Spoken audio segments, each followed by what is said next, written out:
Antes de empezar, quiero leer el Salmo 91 una vez más y pedir la protección del Señor sobre nosotros. Parece que se están levantando las cosas ya, pero necesitamos la protección de Dios. Nosotros que abrigamos al abrigo del Altísimo, moramos bajo la sombra del Omnipotente. Diré yo a Jehová, esperanza mía y castillo mío, mi Dios, en quien confiaré. Y Él nos librará del lazo del cazador, de la peste destructora. Con sus alas nos cubrirá, y debajo de sus alas estaremos seguros.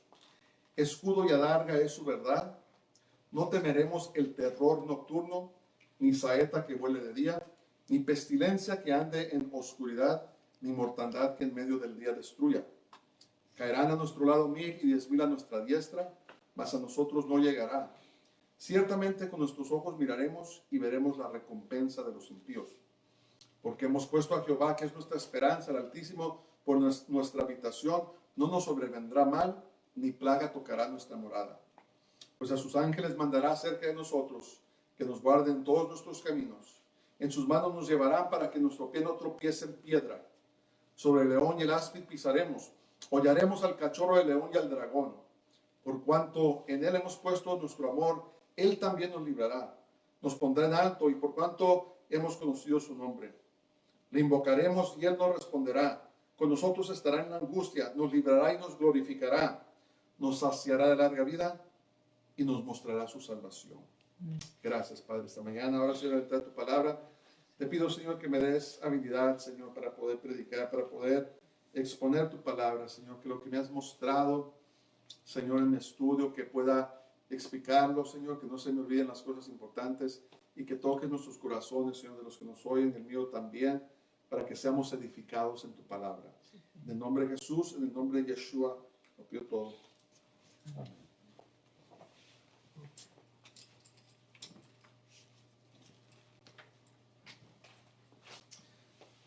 Bueno, vamos a seguir con nuestro estudio en el libro de la primera carta a los Corintios, esta epístola que Pablo escribió a los creyentes en la ciudad de Corinto. Hemos visto en los primeros 3 capítulos que los hermanos en Corinto habían caído en carnalidad, estaban siendo estaban siendo influenciados, por el sistema del mundo que existía en ese tiempo, por la sociedad que los rodeaba, y también se estaban dejando llegar por la carne o por la naturaleza pecaminosa, y habían caído en envidias, habían caído en contiendas, a tal grado que empezaron a dividirse en facciones, empezaron a hacer clicas, y empezaron a decir que uno pertenece a Pablo, que otro a Apolos, otro a Pedro, y otros que a Jesús. Y era tanto la división que empezaban a pelearse, empezaron a haber contiendas entre ellos. Y a Chloe, una persona en la iglesia de Corinto, se alarmó y le escribió una carta a Pablo, le mandó avisar de alguna manera. Y Pablo escribió esta hermosa epístola que ahora conocemos como la primera carta a los Corintios. Y es una carta, como habíamos mencionado antes, de corrección. Entonces, la semana pasada vimos que Pablo llegó a la conclusión de que entonces dice, nadie se gloríe en los hombres, ¿verdad?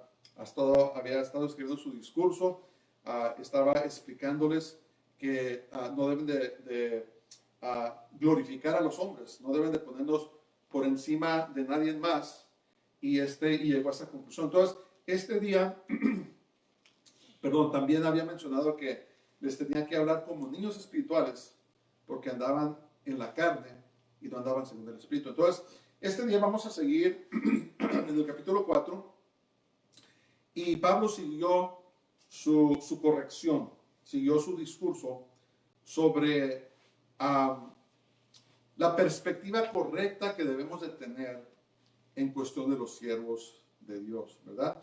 Y le he titulado este mensaje, este sermón, de solo siervos.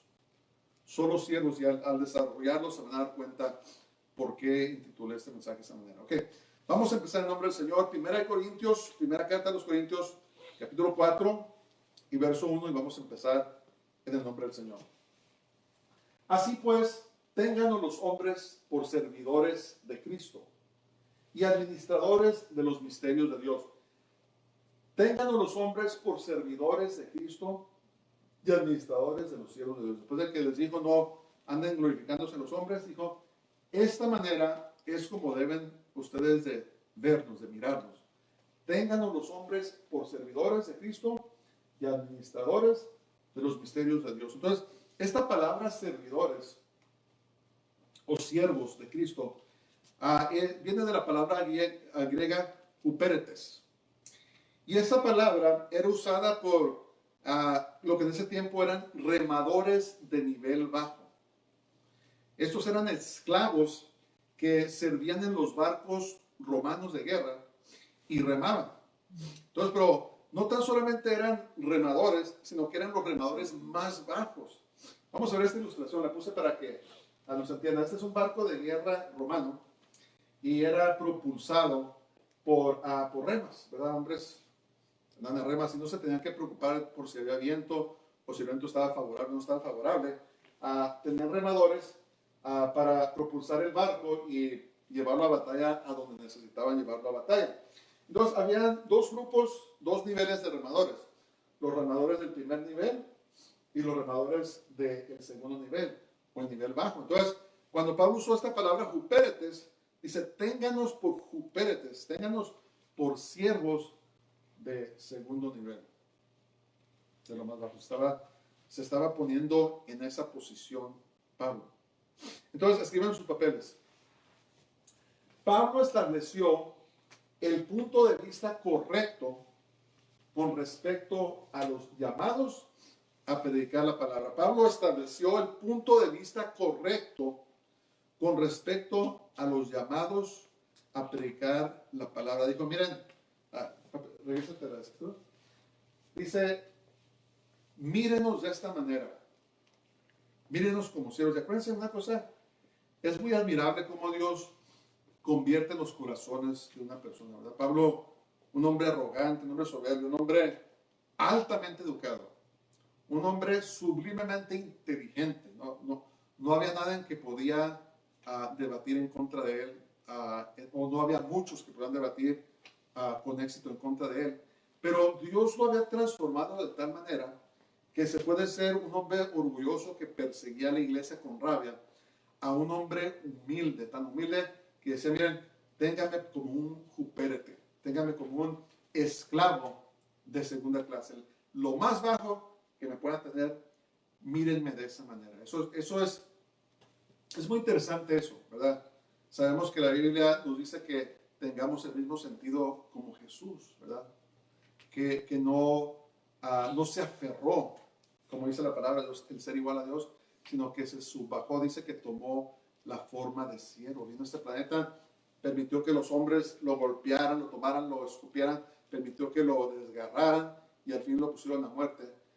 Es como Jesús bajó tanto a ese nivel. Entonces, lo que está diciendo Pablo aquí es que no me anden mirando como si fuera superior o como si fuera algo muy alto. Dice, mírenme como un siervo, ¿verdad? Un siervo del Evangelio. Y no nomás un siervo, sino el siervo más bajo del Evangelio. Eso es importante que comprendamos eso, porque acuérdense que hemos estado hablando que Dios no comparte su gloria con nadie, ¿verdad? Entonces, todos los que predicamos la palabra de Dios, ¿verdad? Sean ministerios gigantes o sean ministerios pequeños, debemos de comprender que somos esclavos, somos siervos de Dios, ¿verdad?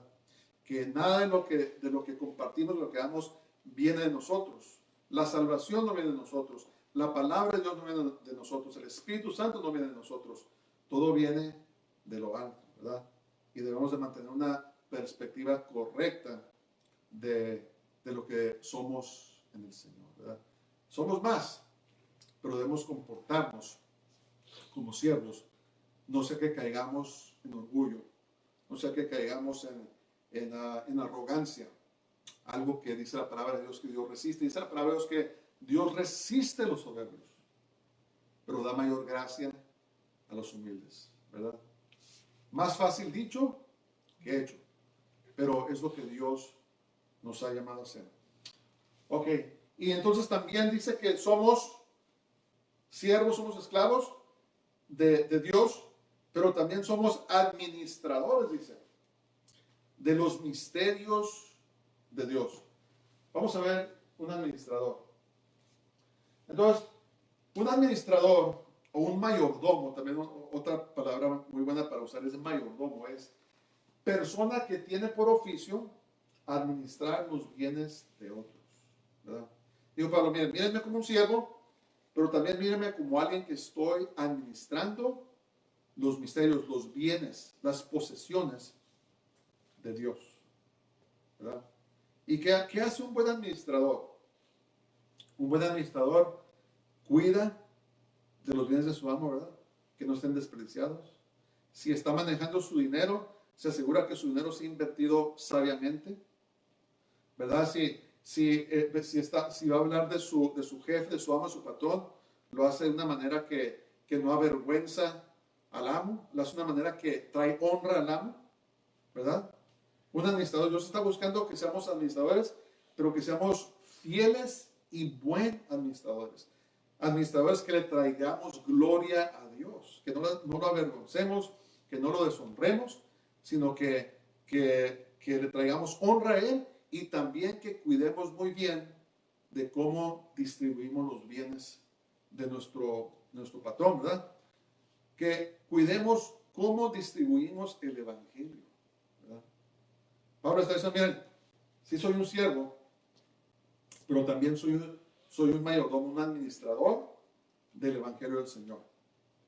Y tengo que cuidar cómo lo disperso, tengo que cuidar cómo se los entrego a las personas. Entonces, otra cosa que quiero recalcar aquí dice, administrador de los bienes, perdón, ¿cómo ve aquí a la escritura?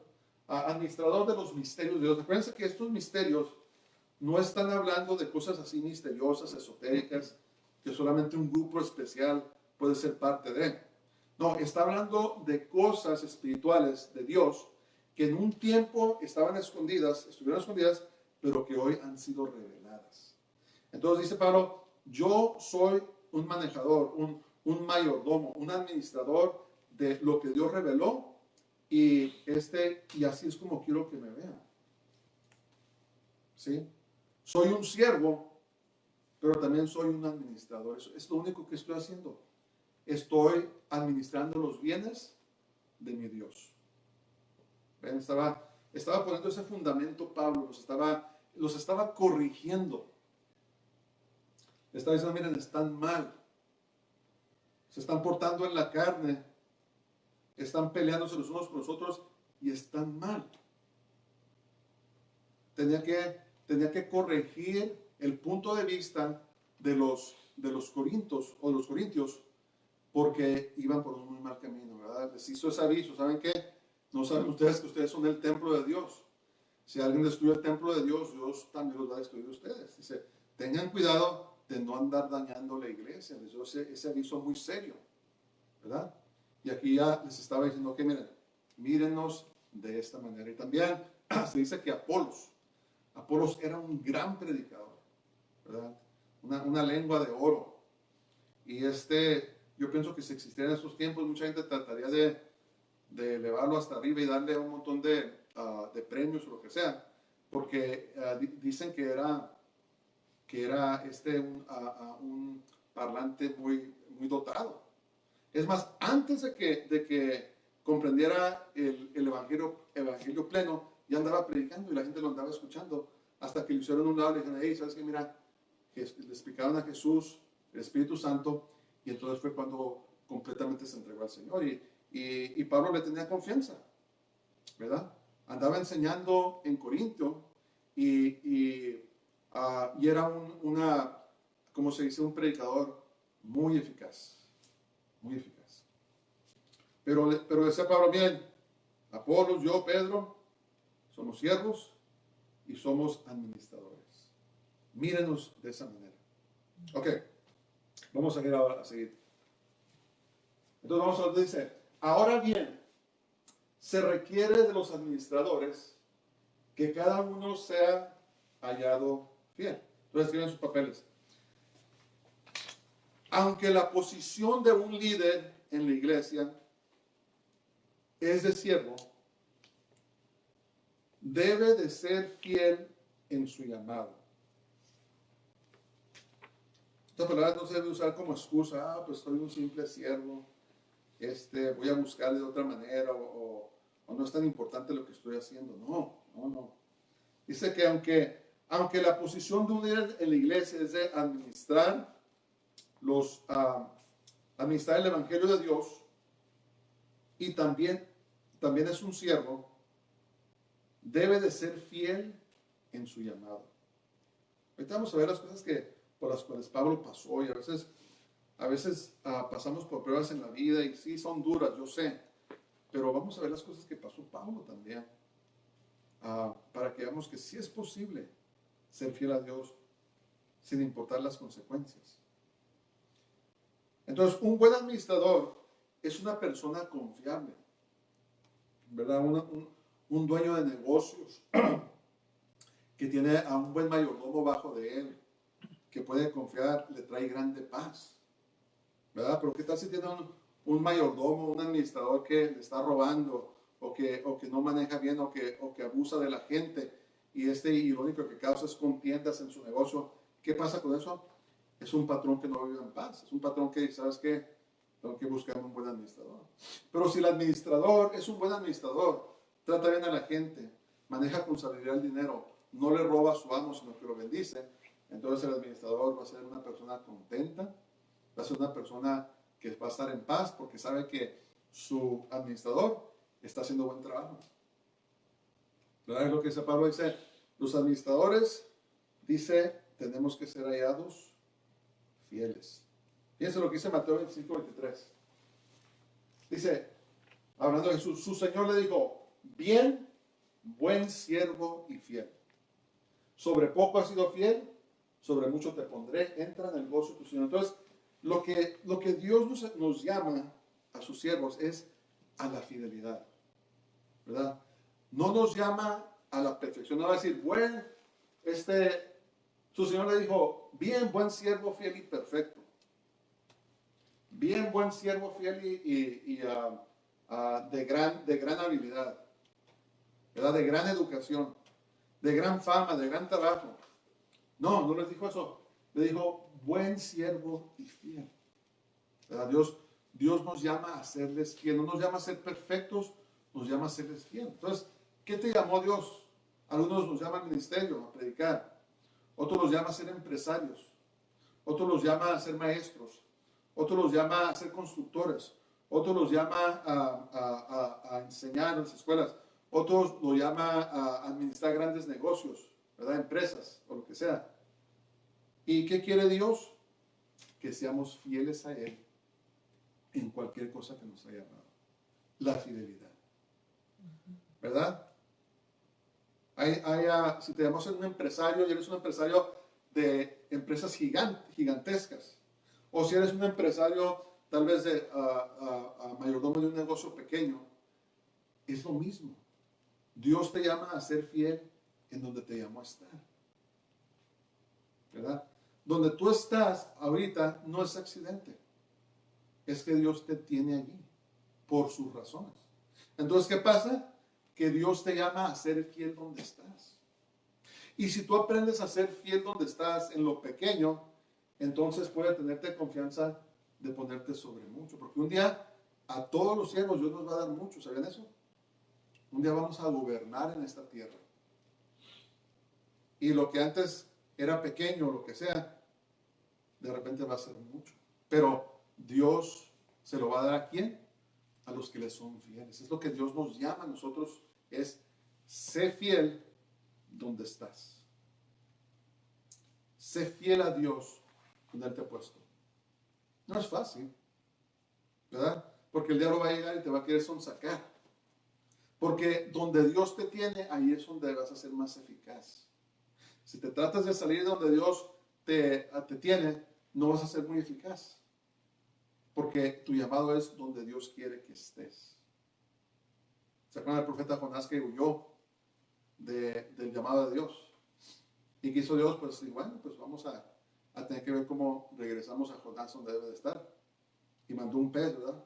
Y lo trajo. Entonces, a veces nos rebelamos en contra de Dios, no queremos hacer lo que nos dice, pues empieza a ordenar cosas para traernos donde debemos estar, y ahí es donde vamos a florecer, ahí es donde vamos a prosperar, ¿verdad?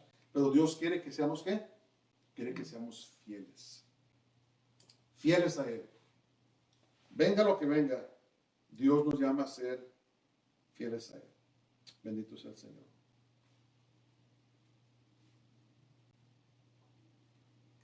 Ok, vamos a seguir.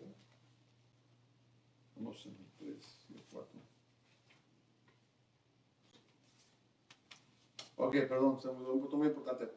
Ser fiel a Dios también implica no creerse más que los demás. ¿Sabes eso? Ser fiel a Dios implica no creerse uno más que los demás. ¿Por qué? Porque Dios es el que te tiene ahí, Dios es el que te dio, Dios es el que te dio el talento, Dios es el que te dio el trabajo, Dios es el que abrió las puertas para que estés donde quiera que estés.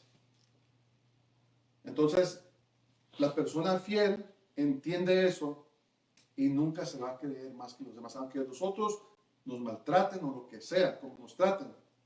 Nosotros nunca debemos de creernos más que ninguna otra persona. Ok, ahora sí.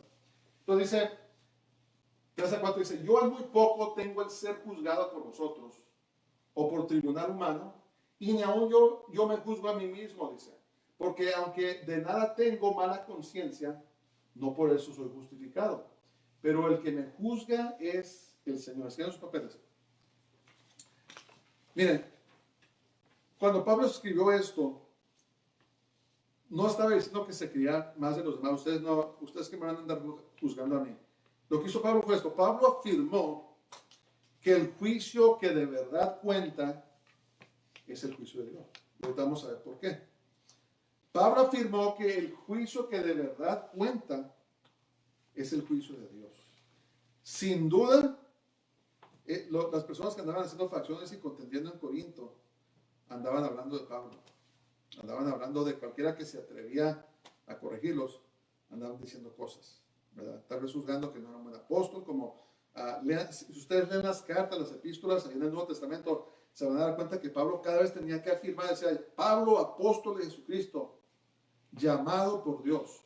Siempre tendría que estar defendiendo su apostolado, porque siempre lo desafiaban, lo retaban en su llamado, y se van a dar cuenta de eso, ¿verdad? Entonces, Pablo afirmó que el juicio que de verdad cuenta es el juicio de Dios. Regrésate a la escritura. Entonces, miren, por más rectos que nos creamos, tenemos fallas. Unas menos visibles y otras más visibles, ¿verdad? ¿Qué dijo Pablo? Dice, ni aún yo me juzgo a mí mismo. Y lo dice, aunque de nada tengo mala conciencia, no por eso soy justificado. Otras palabras, que yo sepa, no ando haciendo nada deliberado, no ando cometiendo pecado deliberado, que yo sepa, pero eso no quiere decir que soy justificado. Porque hay veces hay cosas en nuestras vidas, ¿verdad? Nosotros mismos, penosamente tengo que admitirlo, que a veces creemos que somos muy perfectos, pero le preguntas a otra persona y te dice, no, mira, este tiene esto, tiene otro. Y uno dice, no, pues ¿de dónde? Yo no miro eso, ¿verdad? Y hay faltas que tenemos que son menos visibles, que tal vez la gente no se da cuenta, pero Dios sí se da cuenta. Entonces, ¿qué estaba diciendo Pablo? Dice, ¿sabe qué?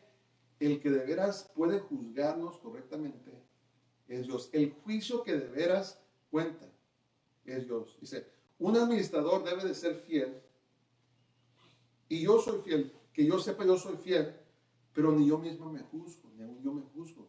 Ustedes tampoco tienen el derecho de andarme juzgando, ¿verdad? ¿Por qué? Porque el que juzga,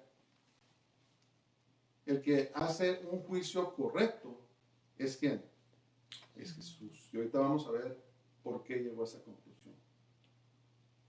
Eran tremendos los corintios, pero no se distingue mucho de la iglesia de hoy, ¿verdad?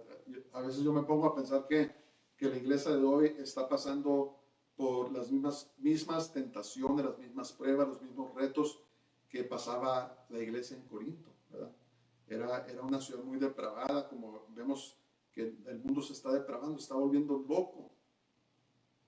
Estamos en los tiempos donde al mal lo llaman bien y al bien lo llaman mal, ¿verdad? Tenemos los mismos retos que tenía la iglesia en Corinto.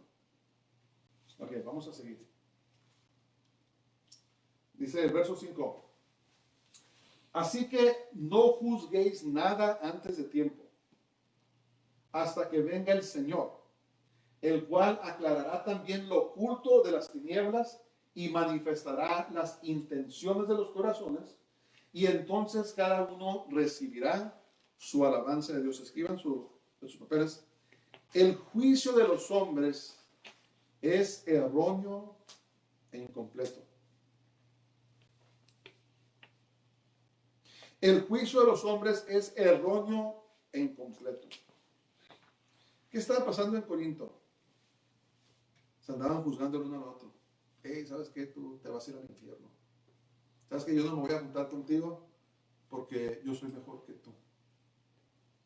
¿Sabes que no estás leyendo como yo leo, no estás viendo como yo leo? Quiere decir que estás en pecado, te vas a ir al infierno. Se estaban juzgando el uno al otro. Por eso Pablo les escribió: hey, el único que puede hacer un juicio correcto es Jesús. Y los juicios de los hombres son inexactos, son erróneos, incompletos. ¿Por qué? Por el simple hecho de que no podemos nosotros saber lo que hay en el corazón de las personas. Yo no sé qué hay en tu corazón. Yo no sé por qué tú estás haciendo lo que estás haciendo. Hay predicadores que predican nomás porque quieren ganar dinero o quieren ganar fama, sí. Pero yo no sé eso. Hay predicadores que predican con el corazón para servir a Dios, ¿verdad? Y nosotros tampoco sabemos eso. El único que de veras sabe el intento y el motivo, la motivación del corazón es Jesús. Entonces Jesús algún día juzgará no solo lo que hicimos por Él, sino también el intento de nuestro corazón. ¿Se acuerdan que Pablo dijo que las obras en oro, plata, piedras preciosas, y también el heno, madera, hojarascas, ¿verdad? El oro, la plata, las piedras preciosas eran las obras que hacemos para traer gloria a Dios de un corazón puro, ¿verdad? Nuestra única motivación es de traer gloria a Dios. La madera, las hojarascas y el heno son esas obras que hacemos por el Señor para traer atención, fama, dinero, lo que sea, para nosotros mismos, lo que hacemos egoísticamente. Pero el único que sabe eso es Jesús. Es lo que estaba diciendo Pablo. Entonces, no debemos juzgar prematuramente las obras de los creyentes porque no conocemos lo interior del corazón. Ese es el punto, ¿verdad? Les decía, hermanos corintios, lo que están haciendo no está bien. Si andan juzgando, esta palabra juzgar quiere decir evaluar, llegar a una conclusión. En otras palabras, estaban condenando. Ustedes se están condenando prematuramente y el único que de veras puede juzgar correctamente es Jesús, porque Él sabe lo que hay en el corazón. Nosotros no. Dejen de andar en eso, dejen de andar envidiándose, dejen de andar en contiendas, dejen de andar haciendo facciones. Los estaba corrigiendo, porque el único que juzga correctamente es Jesús. ¿Verdad? Se ha dicho, el doctor Fruchtenbaum dice que hay una iglesia visible y una iglesia invisible. La iglesia visible es la iglesia que podemos ver. Y esa iglesia está compuesta de gente salva y gente que no es salva. ¿Quién sabe quién son los salvos y los que no son salvos? Solamente Dios. ¿Verdad? Hay personas que decimos, esa persona de seguro no es salva y es salva. Podemos decir otra, esa persona de seguro es salva y no es salva. ¿Quién sabe? Solamente Dios. ¿Se acuerdan de la parábola de Jesús que hizo el trigo y de la hierba? ¿Verdad? Que sembró un campo de trigo, un enemigo vino en la tarde, sembró hierba. No me acuerdo el nombre un tipo de hierba que se parece al trigo, ¿verdad? Parece lo mismo en sus primeras etapas, parece igualito. Y llegaron sus siervos y dijeron, Señor, ¿pero qué no plantaste solamente trigo? Sí, dice, un enemigo vino en la noche y plantó esta hierba. Dijo, ¿quieres que la cortemos? Dice, no, no voy a hacer que al cortar la hierba también corten el trigo. Dice, espérense, va a llegar el tiempo al final de la edad en que yo voy a separar el trigo de la hierba. Y es lo que está diciendo Pablo, dice, nosotros no sabemos, solamente Jesús sabe. La iglesia invisible es la iglesia donde todos son salvos, es la iglesia que solamente Jesús puede ver, que sabe. Y en todas las denominaciones, en todos los lugares, esa iglesia invisible está compuesta de gente que de veras sirve a Dios. Pero ¿quién sabe? Solamente Jesús. Y es el punto que les está haciendo, hermanos. No juzguen prematuramente, no lleguen a conclusiones, no condenen. Y de la misma manera Jesús nos está hablando a nosotros. No anden condenando a los siervos, al menos que de veras sepan que alguien, al menos que estén viendo su fruto, que no tienen fruto. De cualquier manera, no debemos condenar, ¿verdad? No debemos condenar. Debemos orar por esas personas. Si sabemos algo, debemos orar por esas personas. Señor, vuélvelo de su error. Tal vez empezó bien, pero ahora ande mal. Señor, ten misericordia de esa persona. Vuelve a esa persona de su error. Porque el único que va a juzgar y el que juzga correctamente y conoce el intento del corazón o las intenciones del corazón es Jesús. Amén. Ok, entonces acuérdense, Pablo los está corrigiendo. Ok, vamos a seguir. Y dice, pero esto, hermanos, lo he presentado como ejemplo en mí y en Apolos, por amor de vosotros, para que nosotros aprendáis a no pensar más de lo que está escrito, no sea que por causa de uno os envanezcáis unos contra otros. Exactamente lo que estaba pasando. Entonces, en sus papeles, los ejemplos que Pablo utilizó fueron para establecer un punto de vista preciso acerca de los siervos de Dios. Los ejemplos que Pablo utilizó fueron para establecer un punto de vista preciso acerca de los siervos de Dios. Cómo se debe de mirar, cómo se debe de ver, cómo se debe de tratar un siervo de Dios.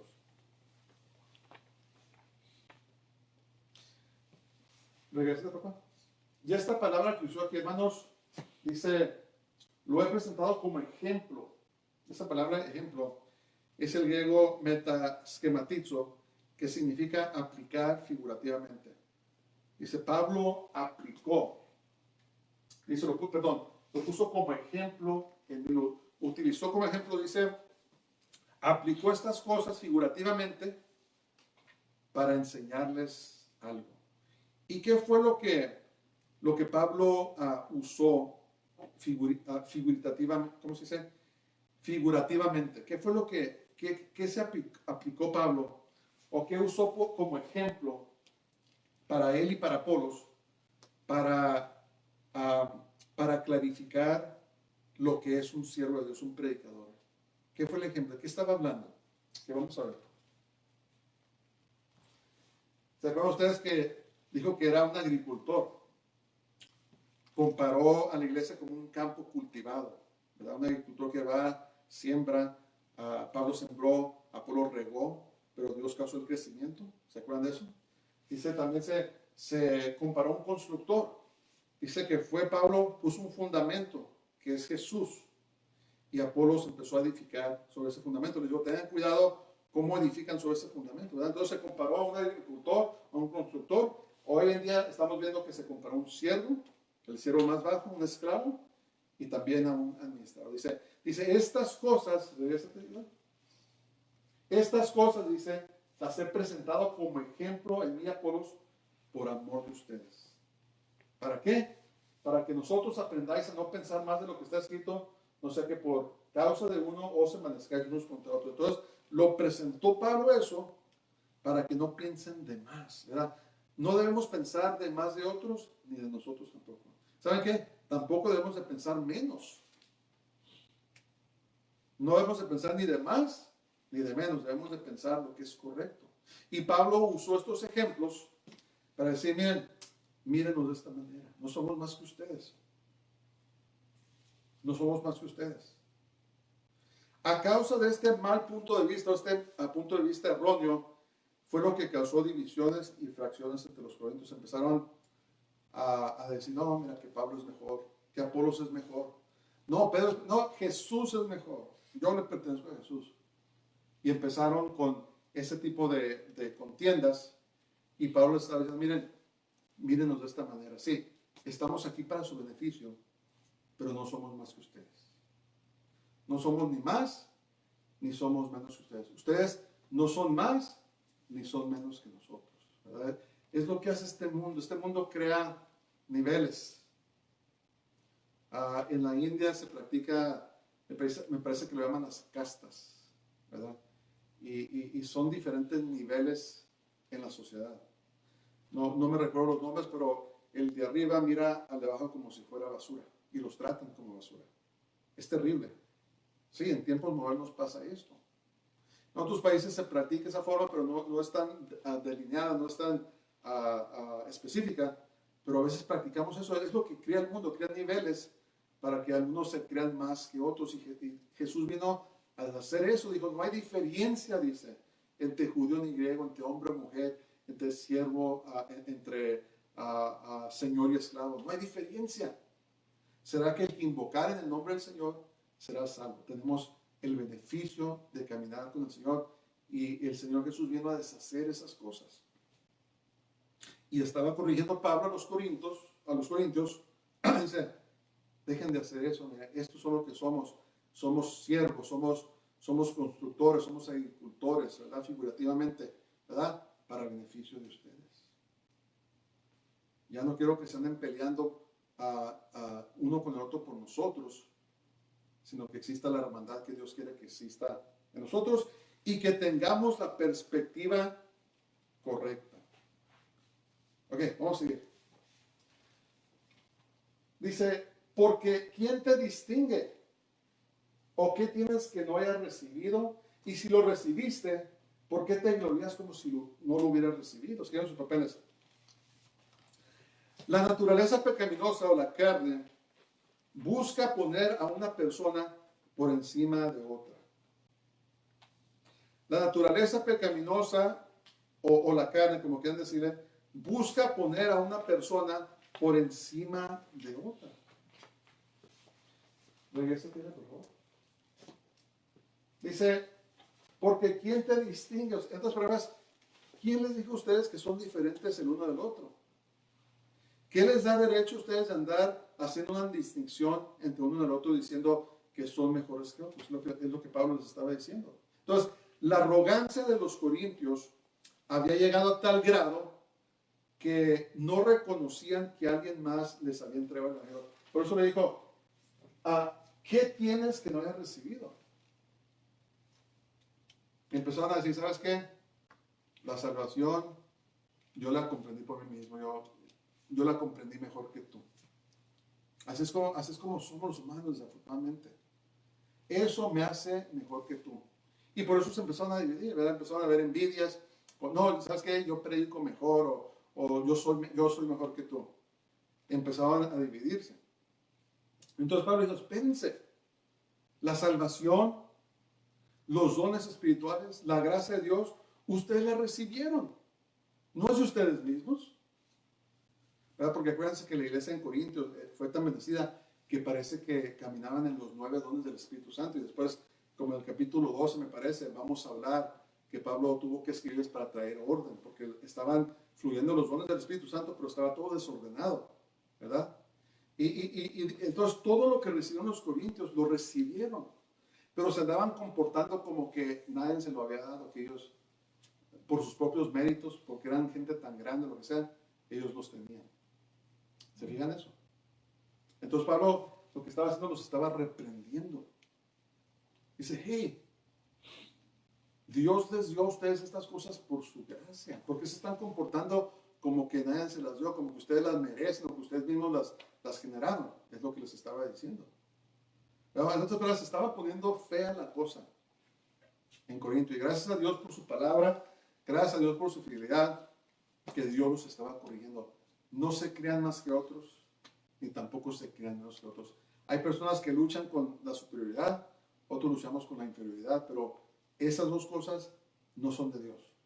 Tenemos que tener un punto de vista sano de quién somos en el Señor, ¿verdad? Si tenemos un punto de vista sano, vamos a poder alcanzar a otros para su gloria. Vamos a respetarnos los unos a los otros. Vamos a darle la honra que debemos darle a los siervos de Dios, pero no pensar que son más que nosotros, ni que ellos piensen que son mejores que nosotros. ¿Se fijan? Eso es el diablo. El diablo empieza a hacer jerarquías, ¿verdad? Para dividir. Hay un dicho de guerra que se dice, divide y conquista. ¿Qué hace el diablo? Viene, trae división a la iglesia y la conquista la destruye. Entonces, por eso debe de haber una verdadera unidad en la iglesia. Una unidad que está basada en la verdad de la palabra de Dios, que está basada en el amor de Cristo. No una unidad o desunidad que el enemigo trae para minar a la iglesia de Dios. Es muy importante que comprendamos eso. ¿Quién te distingue? ¿Quién te hizo diferente a ti de tu hermano? ¿Quién te hizo mejor? ¿Qué tienes que Dios no te dio? ¿Por qué andas jactándote como si Dios no fuera Dios el que te dio las cosas? Una reprensión bastante severa, pero que era muy importante que la comprendieran. Entonces Pablo los llamó a cuentas y les recordó que ellos solos no llegaron a Jesús, que Dios lo envió a él para que le explicara el evangelio. Ok, vamos a seguir. Dice, ya estáis saciados, ya estáis ricos, si nosotros reináis. Y ojalá reinases, dice Pablo, para que nosotros reinásemos también juntamente con vosotros. Sigan los papeles. Pablo usó sarcasmo para exponer la ridiculez de las actitudes carnales de los corintios. Pablo usó sarcasmo para exponer la ridiculez de las actitudes carnales de los corintios. Empezó a usar sarcasmo. ¿Qué es sarcasmo? Sarcasmo es una forma de burla donde dices o usas palabras que quieren decir lo opuesto a lo que estás diciendo. Vamos a ver el ejemplo que lleva ese. Dice, ya estáis saciados. ¿Qué está diciendo Pablo? No están saciados. Ya estáis ricos. ¿Qué quiere decir Pablo? No son ricos. Y si nosotros reináis, dice, ya son reyes. Pero lo que realmente está diciendo es, no son reyes. Estamos utilizando sarcasmo. Dice, y ojalá reinaseis, el español de Reina Valera, para que nosotros reinásemos también juntamente con vosotros. ¿Qué le está diciendo Pablo? ¿Saben qué? Ustedes creen que están ricos, creen que están bien, pero no están bien, están mal. Y luego esta expresión que usa aquí, Pablo dijo, ojalá que de veras reinaran. Está hablando del milenio. Dice, cuando vamos a regresar y vamos a reinar con el Señor, se estaban comportando como que ya eran reyes sobre la tierra. Y dijo Pablo, pues, ¿cómo quisiera que eso fuera cierto para que estuviera reinando en el milenio con ustedes? ¿Verdad? Entonces, Pablo en esencia, les estaba diciendo que no habían alcanzado la perfección. No eran tan perfectos, no eran tan buenos como pensaban que eran. Y empezó a utilizar el sarcasmo. Y le siguió, vamos a seguir. Fíjense. Dice, porque según pienso, Dios nos ha exhibido a nosotros los apóstoles como postreros, como sentenciados a muerte, pues hemos llegado a hacer espectáculo al mundo, a los ángeles y a los hombres. Nosotros somos insensatos por amor de Cristo, mas vosotros prudentes. ¿Qué está diciendo Pablo? No son prudentes. Nosotros débiles, mas vosotros fuertes. ¿Qué está diciendo Pablo? No son fuertes. Vosotros honorables, mas nosotros despreciados. Hasta esta hora padecemos hambre, tenemos sed, estamos desnudos, somos abofeteados y no tenemos morada fija, o homeless. Nos fatigamos trabajando con nuestras propias manos, nos maldicen y bendecimos, padecemos persecución y la soportamos. Nos difaman y rogamos, hemos venido a ser hasta ahora como la escoria del mundo, el desecho de todo. Está hablando, miren, ¿de veras quieren ser como yo? ¿De veras son mejores que nosotros? Miren todo lo que pasamos. Sigan sus papeles. Pablo usó algo muy, muy importante aquí. Dice, Pablo usó la imagen de prisioneros condenados a pelear hasta la muerte ante espectadores. Regrésate. Se comparó a los criminales más bajos. O sea, tenían una costumbre los romanos en esos días que a algunos prisioneros los tomaban y los metían a un lugar como tipo coliseo, estadio, y los obligaban a que pelearan hasta la muerte. Y lo que estaba diciendo Pablo dice nosotros, ustedes son honorables, pero nosotros somos prisioneros. Hemos sido un espectáculo, dice. Cuando habla del espectáculo ante los ángeles de los hombres, dice, hemos sido un espectáculo en el mundo natural y el mundo espiritual. ¿Verdad? ¿Qué estaba diciendo? Dice, ustedes están muy bien, nosotros no estamos muy bien, nosotros somos nada más que prisioneros, que somos un espectáculo para todos y nos vamos a pelear hasta la muerte. Básicamente los estaba avergonzando Pablo su actitud, ¿verdad? Pablo usó estos ejemplos para reprender a los corintios carnales y orgullosos. Le digo, miren, eso es lo que pasa, es lo que estamos pasando, ¿verdad? Y lo estamos pasando por ustedes. Y luego dice Pablo aquí también muy interesante, dice, nosotros nos fatigamos trabajando con nuestras propias manos. En ese tiempo, para la cultura griega, el trabajar manualmente era para esclavos, incluyendo los corintios, porque los corintios eran griegos. Y él dijo, pues saben que nosotros, aunque sea deshonorable trabajar con nuestras manos, lo trabajamos, pero ¿por qué? Por causa de ustedes. Quiero que ustedes entiendan las cosas que pasamos por ustedes para que dejen de andar con esas ridiculezas de andar diciendo que ustedes le pertenecen a los humanos. Esto es lo que estamos pasando, ¿verdad? Usó el sarcasmo y digo, no, ustedes son reyes, nosotros no somos, ustedes están bien, nosotros no estamos bien, pero estaba realmente reprendiéndolos por la actitud de sus corazones, ¿verdad? Todos sabemos que caminar con el Señor a veces trae sufrimiento, a veces trae persecución. Yo no sé si nosotros vayamos a vivir persecución. Ya existe una forma de persecución en este país, pero no sé si vamos a estar aquí cuando llegue a un grado muy severo, no sé. Lo único que sé es de que a veces el siervo de Dios sufre por el Evangelio. Y tenemos hermanos en todo el mundo que están sufriendo por el Evangelio. Están siendo muertos. El siglo pasado, fíjense, en el siglo pasado, el siglo XX, que supuestamente fue el más adelantado o lo que sea, fueron ejecutados más cristianos que en todos los demás siglos combinados desde la muerte de Cristo. Mataron a más mártires, o más mártires cristianos que todos los siglos pasados combinados. Entonces es muy real, el sufrimiento en el camino de Dios es real. Y Pablo quería que los corintios supieran eso. Dicen, miren, no andan haciendo esas cosas. Nosotros lo hemos dado todo por ustedes. ¿Verdad? Hemos sido avergonzados. Dice, a veces andamos mal alimentados, a veces ni siquiera tenemos buena ropa, andamos con hambre, con sed, no tenemos dónde quedarnos, ¿verdad? Pero lo hacemos por amor a ustedes. Y fíjense cómo era Pablo. Esto es el corazón de un siervo, una sierva de Dios. Vamos a seguir. Dice, no escribo esto para avergonzaros, sino para amonestaros como a hijos míos amados. Porque aunque tengáis 10,000 años son maestros, en Cristo no tendréis muchos padres, pues en Cristo Jesús yo os engendré por medio del Evangelio. Por tanto, os ruego que me imitéis. ¿Qué sus papeles? La motivación de Pablo era de corregir y no condenar a los corintios.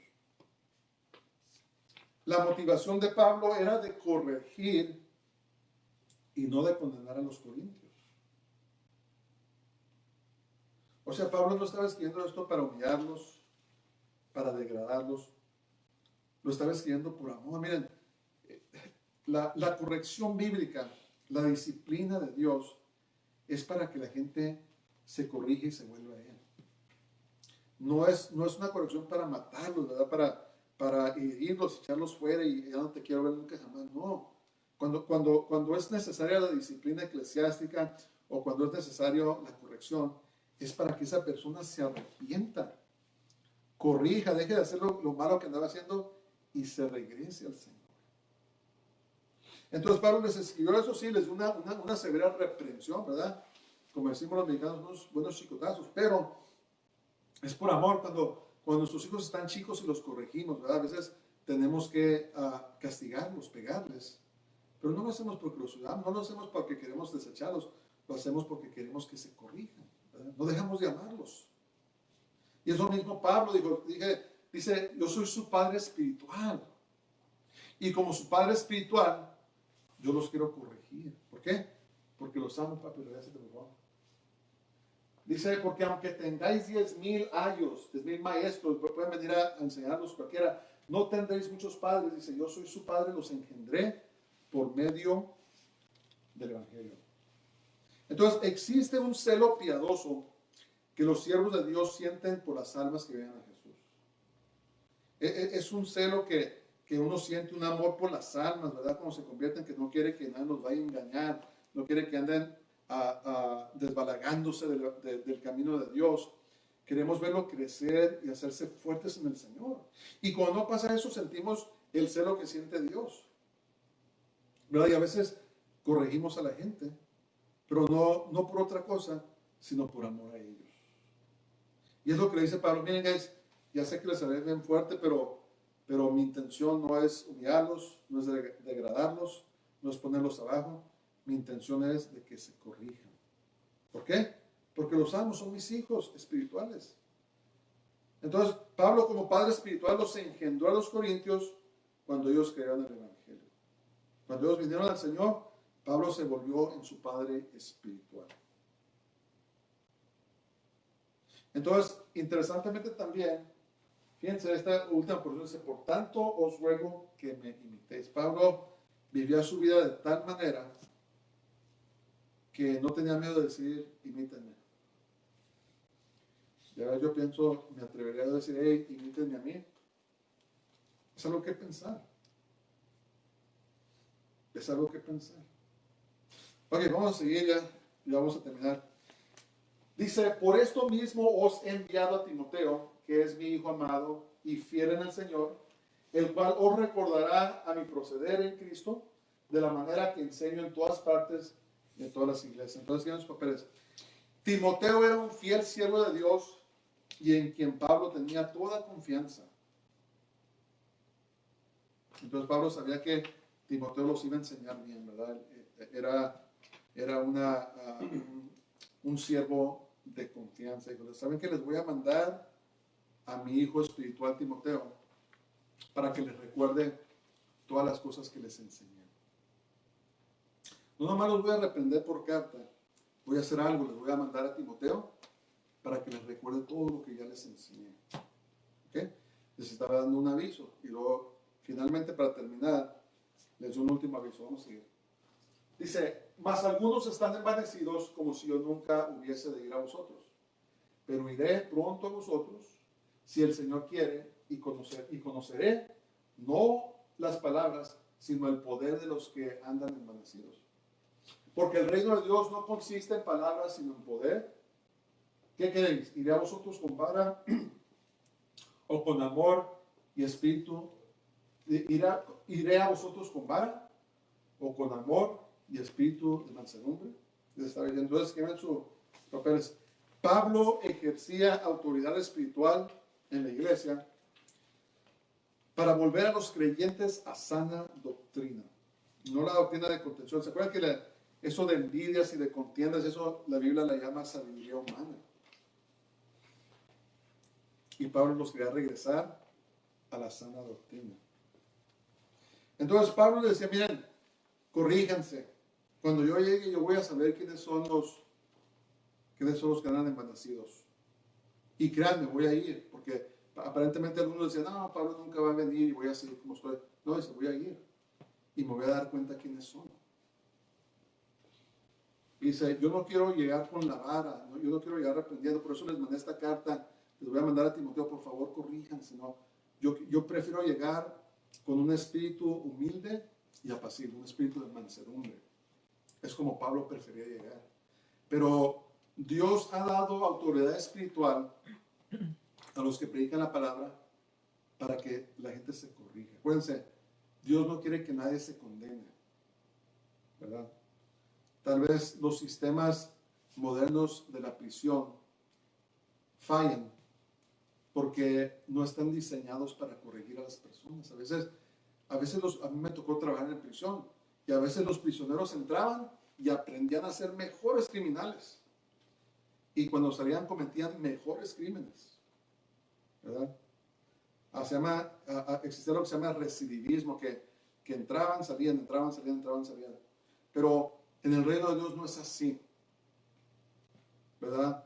Si andamos desbaragados, Dios quiere que nos corrijamos, que seamos corregidos, pero que regresemos a Él. Eso es lo que Pablo quería hacer, ¿verdad? Dios había cambiado completamente a Pablo. Anduvo matando a la iglesia, andaba torturándolos, encarcelándolos antes de convertirse, pero que cuando se convirtió, entonces el amor de Dios trabajaba en la vida de Pablo. A tal modo que quería, no, hijos, no anden haciendo eso. Vuelvan a la sana doctrina, vuelvan al Señor. Ok, en conclusión, debemos recordar que no importa cuán talentoso sea un líder, no deja de ser un siervo.